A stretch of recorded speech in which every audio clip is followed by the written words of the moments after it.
This episode of the Rogue Deck Builder is brought to you by CoolStuffInc.com, the #1 source for games and gaming accessories, and by GatheringMagic.com, the #1 source for Magic the Gathering news and articles. Hi there, it's Kevin with Roguedeckbuilder.com and GatheringMagic.com here with your wrap-up video for the Dredge deck. Performed extremely well. Felt very good in those matchups. It was kind of disheartening to lose in the finals there to that mono black list, but then to come back and rebound the following game against another mono black was very, very satisfying.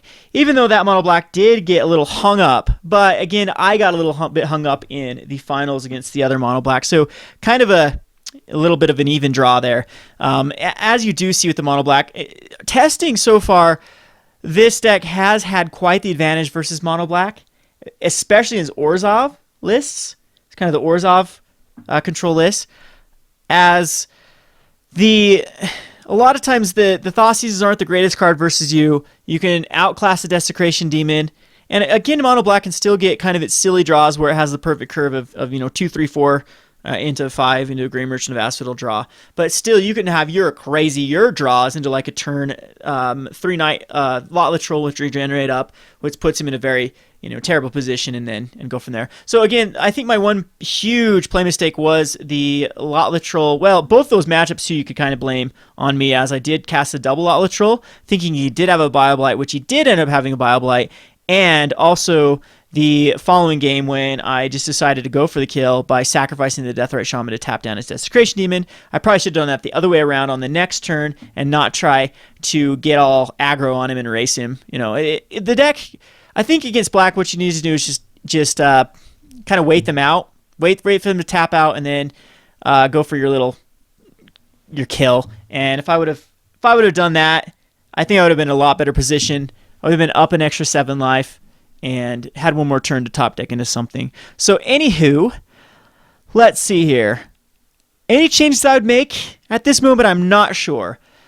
I'm wondering if double Underworld Cerberuses are worth it. I did like them in the last game there, as again, if you can get that out 4th turn with the Deathrite Shaman ramping, that's pretty sweet. 6/6 evasion, bring back all your creatures from your graveyard. I've had people like, why do you have Underworld Cerberus in your deck? It's so counterproductive to what your deck does. And other people speculating that I bring it in versus Scavenging Ooze. I do not bring it against RG monsters or Scavenging Ooze. Underworld Cerberus is there for card advantage.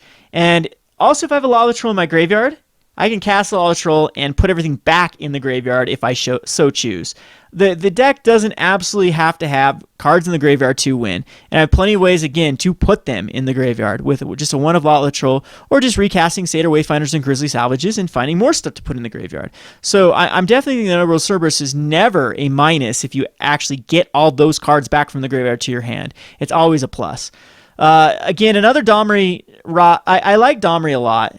I just don't think he quite has the room in here because the sideboard is very necessary. You need the Scavenging Oozes for the burn decks and some of the other very fast human aggro type decks, as this is a way for you to just completely overwhelm the game through life gain and just getting this guy huge. And if they are a deck that uses burn as their primary removal, if you get this guy up high enough, he is a very, very big headache for those decks to deal with. Now, Lightbane Zombies I think Lightbane Zombie, in my opinion, is one of the best cards, if not the best card, most influential card in Standard at the moment, as it gives the black lists an actual way to combat kind of the RG monster lists. And we're seeing like Bant Flash decks and even Bant Hexproof decks become popular. We're seeing Corsair Kruphix very, very popular. And again, a lot of these white Angel of, or the 3/4 Angel, Lifelink Angel that puts counters. Why can't I think of the card? Anyway, that card, as well as Bramaz, all seeing a lot more play than they used to. And so Lightbane Zombie is a premier card that gets rid of so many awesome cards out of players' hands and gives you information and has evasion. Like I used to put these main board, and maybe I will end up going back to the main board of Reaper the Wilds in the side and Lightbane Zombies in the main, and then Reapers just come in versus control. And I mean, this little pairing with Domri and Reaper is a pretty cool combination, as you can give him Death Touch and actually use him as removal if you need to.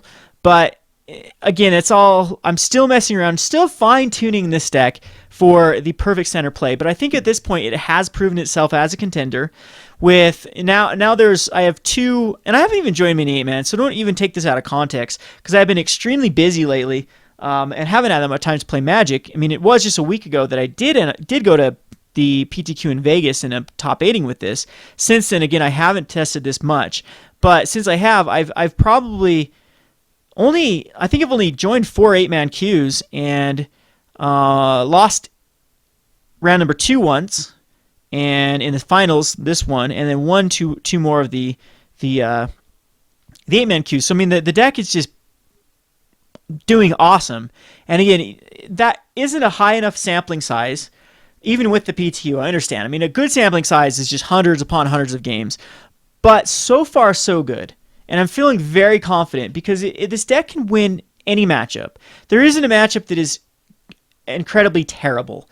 The worst matchup is probably a Farah Devotion. That's the mono blue Devotion that they put into Tension Spheres and Farah, because both Farah puts them kind of a higher card advantage than you and puts them in a more aggressive draw, as those are indestructible. I can't deal with Farah or Thassa. Those are 2 of the very problematic cards.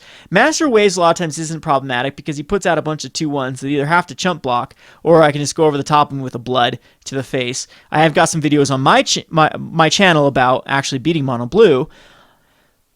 And again, it's probably about 50-50 versus mono blue, which is the worst matchup. That's not terrible. Again, if the Farah decks are really, really starting to get farmed out by the U-White control variants as well as the mono black control variants, as we face a lot of those in this matchup. They really do a great job against the mono blue Devotions.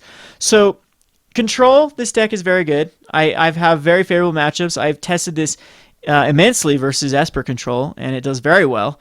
Esper control cannot ever tap out. If they ever try to tap out for an Elspeth, a lot of times you can just win right there. And we do have answers for all of their cards. Again, I'm loving the needle in that matchup, as you can actually just name Elspeth or name another problematic card, and then they have to deal with a Detention Sphere on the needle before they can actually do much. So again, I'm loving this deck. Let me know in the comment section below what you'd add or subtract, any ideas. The core of the deck is probably not open for debate, as I'd say this is the core of the deck. There's 4 cards, Shadowborn Demon and Reaper Wilds, that I think I'd even consider taking out, or maybe like a 1 of here and a 1 of there. But these cards win you the majority of your games. So I'm all open to adding another Jared. I've had some suggestions for the Herald of Torment. I've had suggestions for more Scavenging Oozes main board. I had Desecration Demon at one point in this deck, and it did okay. So, and this sideboard, of course, is always subject to change based on the metagame.